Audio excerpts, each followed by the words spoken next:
Bismillahirrahmanirrahim. Selamat datang kembali kawan-kawan di channel Auzaisme. Hari ini di konten bahas ringan kita bahas tentang ormas. Lu tadi bawa Apa? pisau. Siapa yang bawa pisau?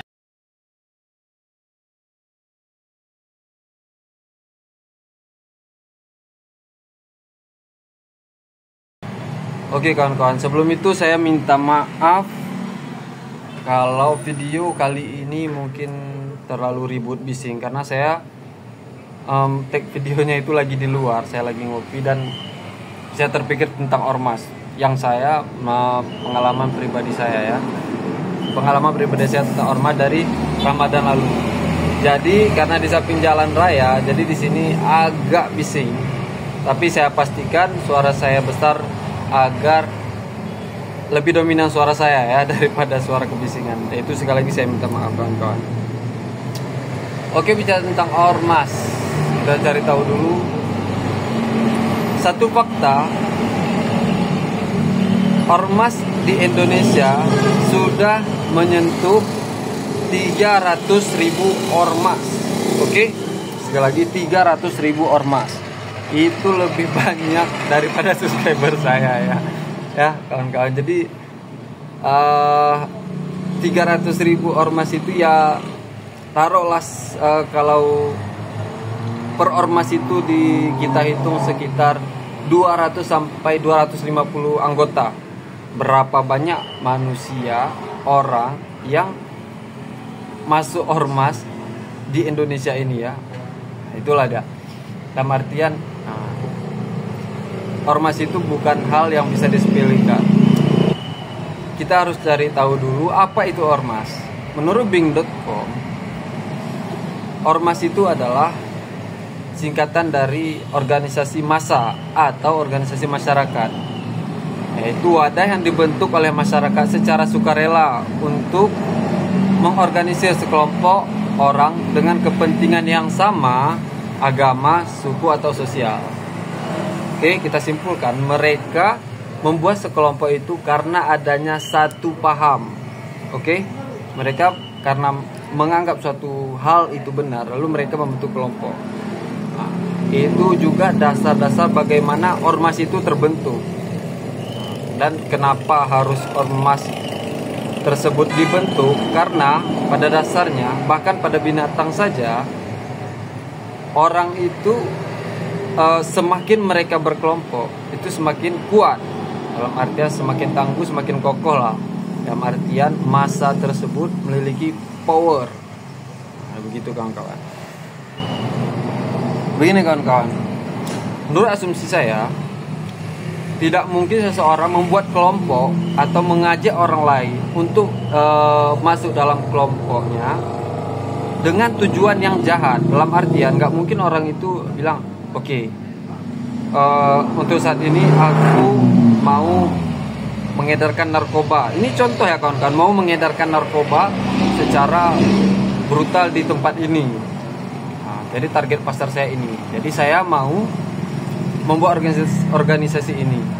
Nah, tidak mungkin orang yang mendengar kata tersebut akan langsung mau narkoba. Enggak, karena pada dasar manusia itu akan memiliki sifat safety ya, dalam arti seperti kita kelopak mata kita itu ketika mau terkena sesuatu atau tertabrak binatang otomatis tidak menutup. Itu sifat natural dari tubuh manusia yang dikaruniai Tuhan untuk menjaga tubuh kita. Begitu juga dalam artian kita merasa aman.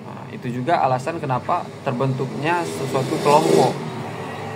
Jadi gini, pada dasarnya manusia itu kita lihat dari nenek moyang kita, kenapa mereka suka berkelompok-kelompok. Jadi pada masa dahulu itu nenek moyang kita itu kita percayai bahwa kita dulu hidup dengan populasi manusia yang dikit di dunia yang sangat luas ini. Oke? Sehingga bisa dibilang jarak rumah ke rumah di penduduk di suatu tempat dulu itu mungkin berjaraknya 15 sampai 10 meter. Jadi, kalaupun di sana terserang oleh binatang buas, jadi masyarakat ini kemungkinan ada kedua kemungkinan. Mereka takut untuk pergi ke sana karena adanya binatang buas dan takut mereka jadi korban, atau mereka pergi ke sana tapi sampai ke sana masyarakatnya, tetangganya sudah jadi korban. Nah, dan kita ketahui juga bahwasanya dulu hidupnya nenek moyang kita bertahan hidupnya itu dengan siklus berburu. Jadi mereka itu berburu untuk mendapatkan makanan. Kalau mereka berburu ke hutan, hanya pergi satu orang sendiri, kemungkinan dia berjumpa binatang buas itu besar. Jadi mau tidak mau dia harus pergi ke hutan untuk mencari makanan. Jadi kalau kita ibaratkan dia pergi dengan 2 orang, jadi kemungkinan berbahayanya itu menjadi 50-50. Dalam artian kalau nggak aku yang dimakan oleh binatang buas, ya kawan satu lagi. Atau dia kehilangan tangan kanan, aku kehilangan tangan kiri. Dalam artian mereka masih bisa hidup. Apalagi mereka berkelompok. Begitu pula mereka, masyarakat dulu bisa menumbangkan macan, harimau, gajah, kijang. Mereka itu buat perangkap segala macam. Dalam artian mereka membuatnya itu dengan berkelompok-kelompok. Yang berdasarkan keamanan, keamanan diri, perlindungan diri, sehingga dibuatlah kelompok-kelompok tersebut. Nah, kenapa mereka sekarang itu membuat dengan ada tujuan yang tertentu, yang sepaham seperti kesimpulan ormas tersebut. Nah gini, saya untuk info sebentar kawan-kawan, saya udah buat video di 3 video tentang pembahasan komentar saya, kritik saya terhadap ormas, dan saran saya juga di situ. Jadi kalau dibilang saya benci ormas, saya anti dengan ormas, itu saya sudah terangkan di sana, dan cara pengalihkannya bagaimana. Mungkin kawan-kawan bisa nonton. Nah, dengan kisah tersebut kita bisa menyimpulkan bahwa alasan orang tersebut mengikuti ormas, bergabung dalam ormas tersebut, itu demi kepentingan yang sepaham, atau sepaling minimalnya mereka merasa aman. Merasa aman ketika bergabung dengan ormas tersebut. Apakah lalu begini? Tapi yang tampak sekarang, ormas itu, ini yang membuat nama, saya setuju dengan ormas. Sekali lagi, yang membuat ormas itu jelek, itu adalah oknum-oknum ormasnya. Yang mana mereka itu membuat suatu kegiatan atau yang sudah disetting. Jadi kita ilustrasikan seperti ini. Saya ketua ormas dan saya bilang, oke, hari ini kita mengadakan pasar malam. Tugas kita adalah menjaga parkir, keamanan sekeliling. Jadi setiap kelilingnya pasar malam itu udah dibagikan tugas-tugas anggota-anggotanya untuk demi keamanan.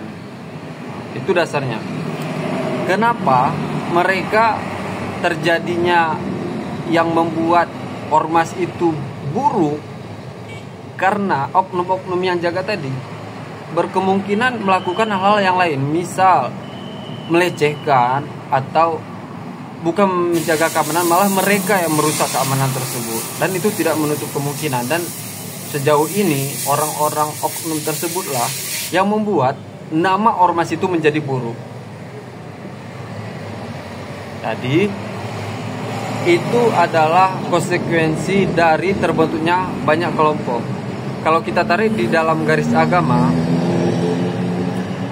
kalau kita niat berbuat buruk dan kita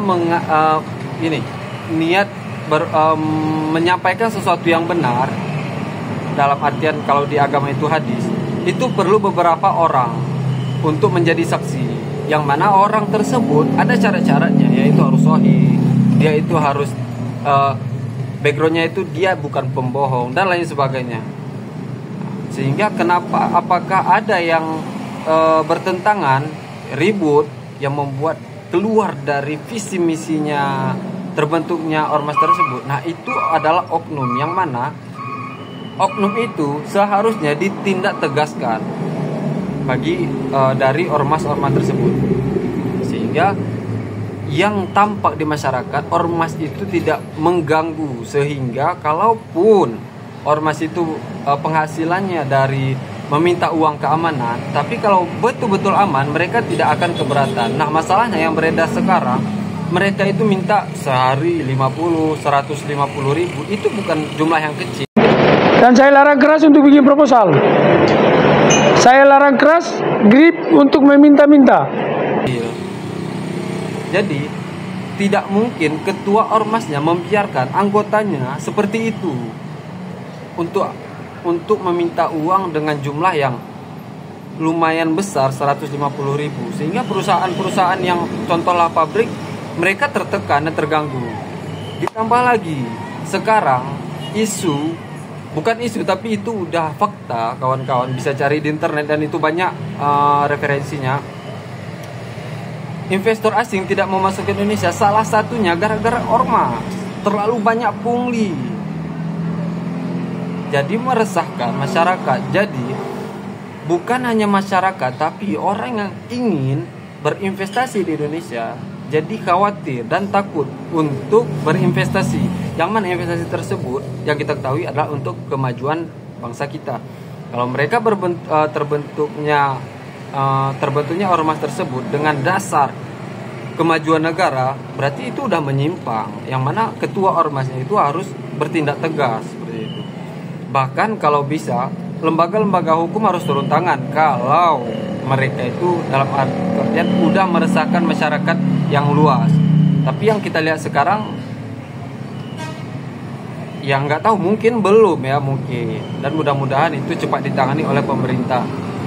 Jadi seperti ini. Solusi dari saya untuk ormas secara pribadi, dan mungkin ini kritikan saya yang tadi itu bisa saya ambil kesimpulan dan saya mencari jalan keluar secara pribadi untuk ormas-ormas tersebut. Gini kawan-kawan,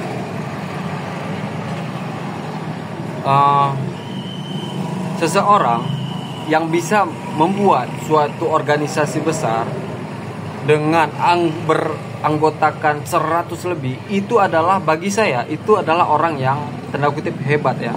Dan saya respect.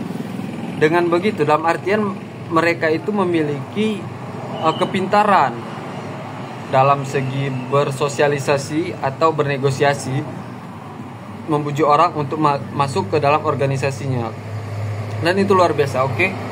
Nah, orang luar biasa tersebut, taruhlah ketuanya itu A tersebut bisa mengupayakan, saran dari saya, kita melihat potensi-potensi anggotanya yang mana yang bisa menghasilkan, untuk misal mereka menertibkan lahan, mereka membuka lahan kosong, minta kepada pemerintah untuk membuka lahan tersebut untuk dijadikan pasar makanan. Oke, pasar makanan. Dan di approve misalnya oleh pemerintah, ada suatu lahan, taruhlah sekitar 0,5 hektar, itu dibuat untuk pasar makanan, yang mana kreativitas anggotanya tersebut bisa mereka kerjasama untuk membuat seperti stand-stand dan di situ dijadikan wahana bermain atau pusat pasar. Mereka membuat pasar ya, sehingga pada wilayah tersebut tidak ada pasar dan mereka membuatnya, dan di situ mereka meminta uang keamanan dan uang kebersihan. Dengan begitu orang akan menganggap ormas itu bukan dengan kacamata sebelah lagi. Jadi mereka menganggap ya mereka berkelompok-kelompok, mungkin dia marah, mungkin dia ini, tapi orang itu marah karena apa? Orang itu memukuli orang gara-gara apa? Misalnya gara-gara orang itu ya tempat ini kami awasi dan dia mencuri kendaraan orang yang parkir misalnya, atau mematahkan spion, atau parkir tidak tertib, dan ketika ditertibkan mereka protes. Nah, itu orang identik udah pasti akan membela ormas. Nah, dari situ pula keuangannya itu dikelola dengan begitu, bisa ormas, orang yang masuk organisasi itu mendapat gaji dari ormas tersebut, dan setiap harinya itu membuat kegiatan-kegiatan yang bermanfaat untuk masyarakat. bukan seperti yang sekarang mereka minta THR, sedangkan kontribusi mereka untuk meminta THR itu apa? Begitu maksud saya. Jadi ada loh fungsi ormas itu yang baiknya ada dan bisa dialokasikan. Seperti ada anggota ormas yang berbicaranya fasih, bisa berbahasa Inggris segala macam. Mereka bekerja sama untuk buat tempat wisata dan ada tour guide yang mana yang menjelaskannya itu adalah ormas tersebut. Nah, itu bisa ada peluang untuk ormas itu bermanfaat yang banyak untuk masyarakat. Dengan jumlahnya yang banyak, mereka bisa membuat satu gebrakan yang mana bermanfaat bagi masyarakat sekitar. Jadi, kalaupun diminta iuran keamanan per hari, per minggu, per bulan, masyarakat tidak akan keberatan. Karena apa? Mereka membuat shift kerjanya itu tampak. Dilarang buang sampah di jembatan ini, tapi setiap harinya ada anggota ormas yang ganti shift untuk menjaga. Dengan begitu, tidak akan ada orang, masyarakat yang menganggap ormas itu menjadi remeh. Nah, masalahnya sekarang ormas tidak mengerjakan itu. Makanya saya berpikir kalau ada ormas yang melakukan seperti itu, saya rasa itu ormas yang satu-satunya ormas yang disayangi. Jadi permohonan saya untuk semua kepala-kepala ormas, tolong pertimbangkan lagi nilai-nilai positif dan bermanfaat untuk masyarakat, dan itu yang ditinggikan. Pun kalau ada masyarakat, ada oknum-oknum anggotanya yang keluar dari visi misi tersebut, tolong ditindaklanjutkan atau dikeluarkan dari ormas. Begitu, sehingga ormas itu baik, ormas itu adalah masyarakat kita, kelompok masyarakat kita yang kita sayangi. Begitu kawan-kawan. Sekian dulu dari saya tentang ormas yang mungkin bermanfaat bagi kawan-kawan. Tapi untuk kepala ormas, ketua-ketua ormas, saya mohon video ini dijadi pertimbangkan. Oke, terima kasih. Saya lihat dulu di channel Auzaisme. Sampai jumpa di pastringan selanjutnya. Assalamualaikum warahmatullahi wabarakatuh. Pantat kayak Neymar,